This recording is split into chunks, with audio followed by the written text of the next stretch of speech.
then I'm gonna take it down. I'ma turn it up and then I'm gonna take it down. I'ma turn it up and then I'm gonna take it down. I'ma turn it up and then I'm gonna take it down. I'ma turn it up and then I'm gonna take it down. I'ma turn it up and then I'm gonna take it down. I'ma turn it up and then I'm gonna take it down. I'ma turn it up and then I'm gonna take it down. I'ma turn it up and then I'm gonna take it down. I'ma turn it up and then I'm gonna take it down. I'ma turn it up and then I'm gonna take it down. I'ma turn it up and then I'm gonna take it down. I'ma turn it up and then I'm gonna take it down. I'ma turn it up and then I'm gonna take it down. I'ma turn it up and then I'm gonna take it down. I'ma turn it up and then I'm gonna take it down. I'ma turn it up and then I'm gonna take it down. I'ma turn it up and then I'm gonna take it down. I'ma turn it up and then I'm gonna take it down. I'ma turn it up and then I'm gonna take it down. I'ma turn it up and then I'm gonna take it down. I'ma turn it up and then I'm gonna take it down. I'ma turn it up and then I'm gonna take it down. I'ma turn it up and then I'm gonna take it down. I'ma turn it up and then I'm gonna take it down. Hey, I'm Tony the Mayor. Some of you call me Tony, Antonio, Mr. T, Mr. Timms. Some of you have called me worse. But I just want to thank you for listening to my podcast.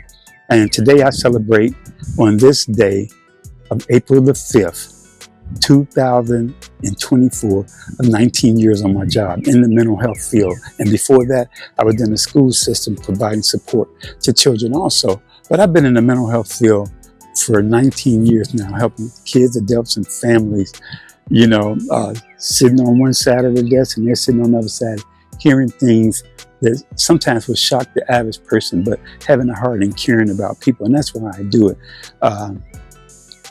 It's 19 years ago, a lot of focus wasn't put on mental health and, maybe on kids. I remember when I first started this field and some of the people that I work with, I had people, I'm talking about friends come up to me, oh yeah, you work with them crazy kids. No, you may have a crazy kid too, or you was the crazy kid, or you still a crazy adult. So I never use that term calling somebody crazy or they're a crazy kid or them bad kids, stuff like that, because we all got something going on. That's what the guy told me, Mr. Jimmy Turner, when I came into this field, and I would be shocked that some people were saying this and this was happening with them, in employment and in the job. But he would tell me, Antonio, we all got something going on. Everybody got something going on, and we do. And a lot of emphasis are putting on mental health right now. Some saying, this.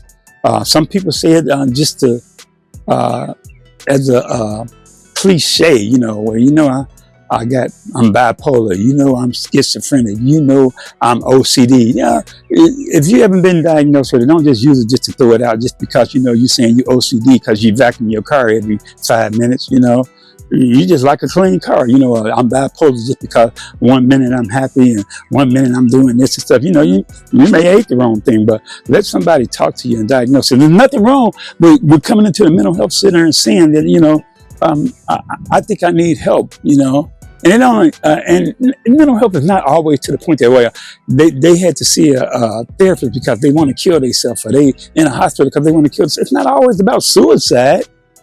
But, it could be about some anxiety or depression, and if you're suffering from depression and different things, I had various episodes of depression that sometimes lasted long enough to where I said, I need to get help. As a mental health professional, I knew, hey, look, this is going on long enough. I need to talk to someone about it. Have a recovery plan, for your wellness. I want, have some type of plan drawn up that when I recognize these things, I see these things happening, I see this pattern of things happening in my life, maybe I need to contact this person on my list or this person in my plan, my action plan. What is it? So there's nothing wrong with doing that, and it definitely is not wrong with sitting down there sometime talking to someone. I had an excellent therapist. I won't say her name right now. I've had a few, some. I sat there talking to, I think one of the second therapists I ever had, I sat there talking to, I think I was helping him. Everything I said, he said, oh yeah, I got that problem too. I just don't know what to do with it. Yeah, I'm trying to do this, my kids and that. My kids used to do the same thing. And he wasn't giving me a solution. or anything with that like that. It wasn't nothing building up. I wasn't gaining anything cognitive in my mind that will help my behavior. It was no type of the therapy that he was using. I don't know what they call it. It wasn't CBT, DBT. It wasn't. It was A, B, C, D, E, F, G. I guess I don't know. But I knew right there that I needed to change, and I found someone who, not to the point that you just understand you, but you understand them, and you felt that they had the heart for what they're doing. And now, over the years, I have a heart for what I'm doing, because I know that a lot of us have been through certain things, and we've suffered different traumas in our life, whether it's been in the military or childhood, work-related, maybe an accident, injury-related, or injury-related, but somewhere in our life that something may happen. And I don't always have to just center around trauma, although sometimes that's the root of it all, But don't wait till it gets so bad to talk to someone. Don't wait till you do something drastic to help someone. People can seem like they're going on and everything is okay. They have a commercial on WIBW that talk when they ask a guy, "How you doing?" And it pauses. And all these things are going on, and he's saying all these things that are wrong. And everybody around him is still talking and laughing, and comes back to it. He said, "Oh, I'm okay." Because a lot of times we just say, "How you doing?" and don't listen. But you got to listen to people. Talk to them for a while. Don't be so quick to just say hi and bye. But sometimes listen to people and see what's going on. And this is just my little PSA for just being in this field for 19 years, which I don't really talk about that much because I don't call myself an expert. The expert are the people that's sitting across the table from me, or in the chairs in the meeting room, the families that's sitting there. Those are the experts to me because they know what's going on. They know the effects of depression and anxiety and bipolar disorder. They know the effect that it's having on their life. They know what schizophrenia is. If I haven't experienced, I'm going off of what I read, but I learn more off of what they tell me. So they're the expert. Who better can tell me something about the steps that lead up to you wanting to commit suicide, or committing suicide, or committing a homicidal act, or something like that, something drastic like that, or a mass shooting? Who knows better than the person that experienced those things? Like, they can say, "Hey, I knew when I just contemplated that, hey, I don't want to be here anymore. I'm not happy. I'm bored." That's my dog, Louie. Quit crying, Louie. And then they knew what, I'm not happy. Then they knew what, I'm sad for like 2 or 3 days. Then I'm sad for a week. I'm never happy. And then they start thinking about, well, if I wasn't here, they wouldn't care. Or start thinking of steps. Well, maybe I can get rid of myself this way. Maybe I can coming up with a plan, from just contemplating, coming up with a plan, and then maybe one day acting it out. No, we don't want to do that. We don't want to get to that point. So get help, talk to someone, whether it's a friend, but have an action plan for your recovery, for your wellness. Have a plan drawn up already. There's nothing wrong with that. Nobody has to really, not everybody, but I would share that plan. If I came up with a plan and listed things out, I would share it with at least one person so they'll know that when they start seeing those things in you and you don't want to admit it or you don't recognize it, they'll see it and they'll say, "Hey, look, I noticed you did this. Remember, you on your plan, you said that if you start acting this way, you start missing these appointments, you start staying in the house, you start not listening to music, you start not driving, you start not going to these meetings, that maybe something's going on." Hey, is something wrong? There's nothing wrong with sharing it with someone so they would know. So I'm going to get off my soapbox, and I'm just thankful to just being well and alive, and we have ups and downs. We all go through something, like I said earlier, we all have something going on.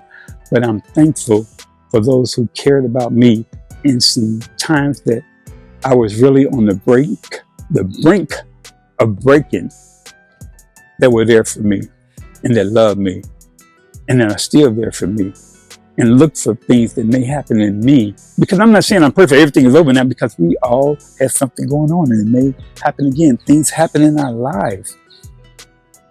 But let's have a plan to receive help And there's no stigma. Let's get rid of the stigma of mental health. 19 years ago, like I was saying earlier, it was hated upon. People like, oh man, mental health. You see a therapist, you see a doctor. You don't need that. All you need is Jesus. You just need to pray.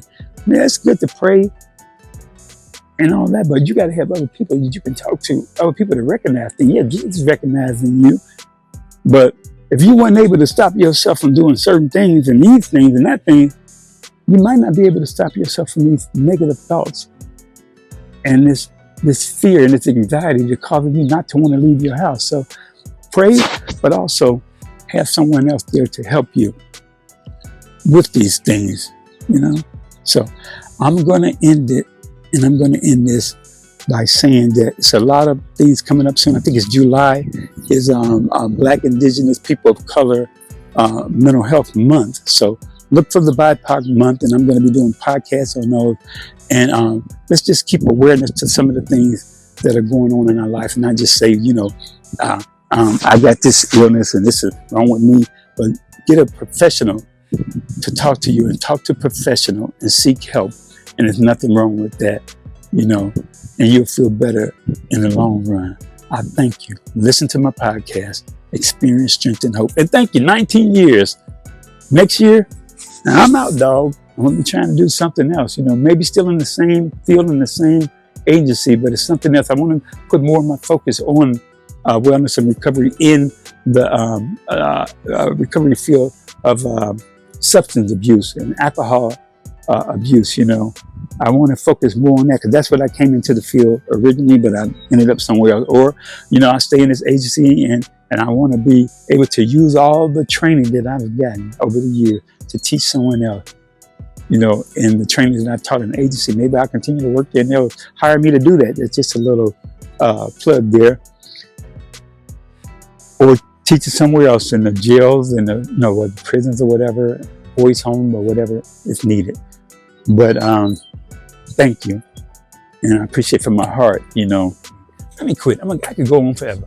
Listen to my podcast. Thank you. Goodbye. Thank you for listening to another episode of Experience, Strength, and Hope. Come back and continue to listen on any of our other platforms such as YouTube, Spotify, Anchor.fm, and Apple Podcasts. We encourage you to not only listen, but also reach out and share your stories of experience, strength, and hope at bigdog0862@gmail.com or 785-307-4662. I'm Anthony Timms, and this has been another podcast of Experience, Strength, and Hope from Tony DeMayer Timms. Be blessed, be strong, and most of all, be real.